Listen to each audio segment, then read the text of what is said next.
రెండవ యోహాను 1వ అధ్యాయము. పెద్దనైన నేను ఏర్పరచబడినదైన అమ్మగారికిని ఆమె పిల్లలకును శుభమని చెప్పి రాయున్నది. నేను మాత్రమే కాక సత్యము ఎరిగిన వారందరూ మనలో నిలుచుచు మనతో ఎల్లప్పుడూ ఉండు సత్యమును బట్టి మిమ్మును నిజముగా ప్రేమించుచున్నాము. సత్య ప్రేమలు మన యందుండగా తండ్రి అయిన దేవుని యొద్ద నుండి, తండ్రి యొక్క కుమారుడగు యేసుక్రీస్తు నొద్ద నుండి కృపయు కనికరమును సమాధానమును మనకు తోడగును.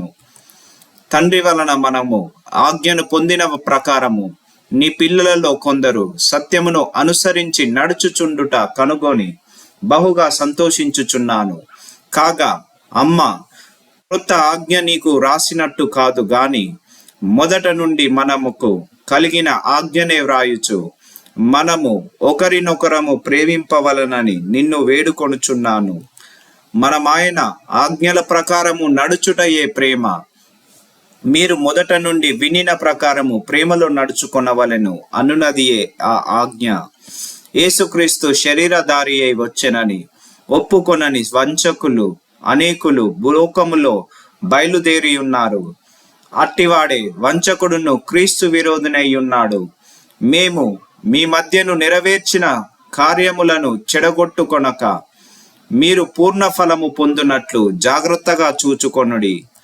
క్రీస్తు బోధయందు నిలిచి ఉండక దానిని విడిచి ముందునకు సాగు ప్రతివాడును దేవుని అంగీకరింపనివాడు. ఆ బోధయందు నిలిచి ఉండువాడు తండ్రిని కుమారుణ్ణి అంగీకరించువాడు. ఎవడైనను ఈ బోధను తేక మీ యొద్దకు వచ్చిన ఎడల వానిని మీ ఇంట చేర్చుకొనవద్దు. శుభమని వానితో చెప్పను వద్దు.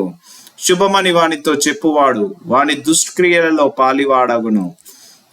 అనేక సంగతులు మీకు రాయవలసి ఉండి సిరాతోను కాగితంతోనూ రాయ మనస్సు లేక మీ సంతోషము పరిపూర్ణమవునట్లు మిమ్మును కలుసుకొని ముఖాముఖిగా మాటలాడ నిరీక్షించుచున్నాను. ఏర్పరచబడిన నీ సహోదరి పిల్లలు నీకు వందనములు చెప్పుచున్నారు.